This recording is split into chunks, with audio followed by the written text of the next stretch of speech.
Hello, students. Have you ever stopped to wonder why a sharp knife cuts so much better than a dull one? Or how a huge, very heavy tank can just glide over soft ground without sinking? Well, the answer to these questions lies in two very important concepts in physics: thrust and pressure. In this lesson, we are going to break down exactly what these are and see how they work in the world all around us. So here's our plan for today. First, we'll start with some puzzles from our everyday lives.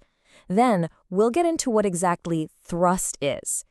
After that, we will try to understand pressure. We'll also look at a practical example with some numbers to see how it all works. And finally, we will have a quick summary for your exams. All right, let's begin. Sometimes the best way to understand physics is to just look carefully at the world around us. So let's start with a few interesting questions. Think about them, and by the end of our session, you'll be able to answer them perfectly. Okay, first question. Picture a desert. A camel, which is a very heavy animal, can walk across that soft sand so easily. But what happens when we try to walk? Our feet just sink in, don't they? Why is there such a big difference? It's a good question, right? And here's another one. Think about an army tank. It's incredibly heavy, weighing more than 1,000 tons. But it doesn't have wheels like a car or a truck. It uses this wide, continuous chain called a track. Why is that? What's the secret behind that design? And for our last puzzle, something from your kitchen. With a sharp knife, you can slice a tomato or an onion with almost no effort at all. But if the knife is dull, you can push, and you just end up mashing the vegetable. What makes that sharp edge so effective? Okay, so to find the answers to all these questions about the camel, the tank, and the knife, we first need to understand a concept called thrust. This is the first piece of our puzzle. So let's see what it means. So what exactly is thrust? It is actually quite simple. Thrust is a force that acts on an object perpendicular to its surface. Now, perpendicular just means at a 90-degree angle, or straight on. So it's a direct push on a surface. And this picture is a perfect example. To fix a poster on a board, you use your thumb to apply force on a drawing pin. That force is directed straight into the board, perpendicular to it. This force is an example of thrust. Now, in many cases, thrust is nothing but the weight of the object itself. For example, when you are standing on the ground, your weight is a force that is pulling you straight down, perpendicular to the ground. So, in this situation, the thrust you are exerting on the ground is simply your weight. But here's something to think about.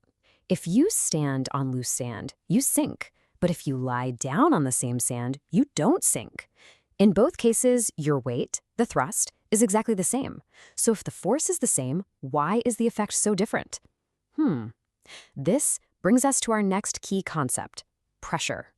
So what is pressure? Well, pressure is the effect of that thrust acting on a unit area. You can see the formula here. Pressure is equal to thrust divided by area. So it is not just about how much force you apply, it is also about how big or small the area is over which that force is applied. And the SI unit of pressure is the Pascal. Now this is where it gets really interesting. For the same amount of thrust, if you have a very small area, like the sharp tip of a nail, the pressure is very high. But if you take that same thrust and you spread it over a larger area, like the wide tracks of a tank, the pressure becomes very low. This is the whole secret. And this is the most important idea to remember today. The effects of forces of the same magnitude on different areas are different. This single idea is the key to understanding everything we've talked about so far. Okay, the theory is good, but let's see how this works with a practical example. We are going to use some numbers now to make this concept of area perfectly clear. Let's imagine we have a wooden block. We can see its properties here. The mass of the block is 5 kilograms. Its dimensions are 40 centimeters by 20 centimeters by 10 centimeters. And we will take the acceleration due to gravity, g, as approximately 9.8 meters per second squared. First, let's calculate the thrust. As we know, the thrust is just the weight of the block. So we multiply its mass, 5 kilograms, by g, which is 9.8 meters per second squared. This gives us a thrust of 49 newtons. Now please remember this value. No matter how we place the block, its weight will not change, so this force will remain constant. Let's look at case 1. Here the block is lying on its smaller side, which is 20 centimeters by 10 centimeters. To do our calculation, we must convert this into meters. So the area will be 0.2 meters times 0.1 meters, which gives us an area of 0.02 square meters. Now we can calculate the pressure. We use our formula. Pressure equals thrust divided by area. So we take our thrust of 49 newtons and divide it by the area of 0.02 square meters. The pressure exerted in this case is 2,450 newtons per square meter, or 2,450 pascals. Remember this number. Okay, now for case 2. We take the same block with the same weight, but this time we lay it on its larger side, which measures 40 centimeters by 20 centimeters. So the area now is 0.4 meters times 0.2 meters, which gives us an area of 0.08 square meters. As you can see, this area is much bigger. And now what is the pressure? We again divide the same thrust, 49 newtons, by this new, larger area of 0.08 square meters.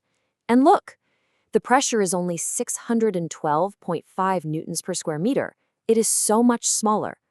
The same thrust, but a different area, gives us a very, very different pressure. All right, everyone, that was a good example. Now, let us quickly summarize the most important points from this lesson. This will be very helpful for you to remember, especially for your exams. So here are the key takeaways. First, thrust is the force that acts perpendicular to a surface. Second, pressure is that thrust per unit area. The formula to remember is pressure equals thrust divided by area. The SI unit for pressure is the Pascal.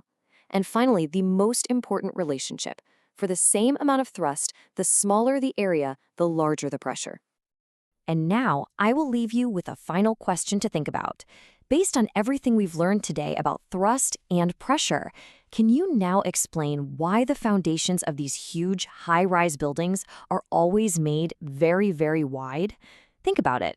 I'm sure you'll find the answer. Thank you.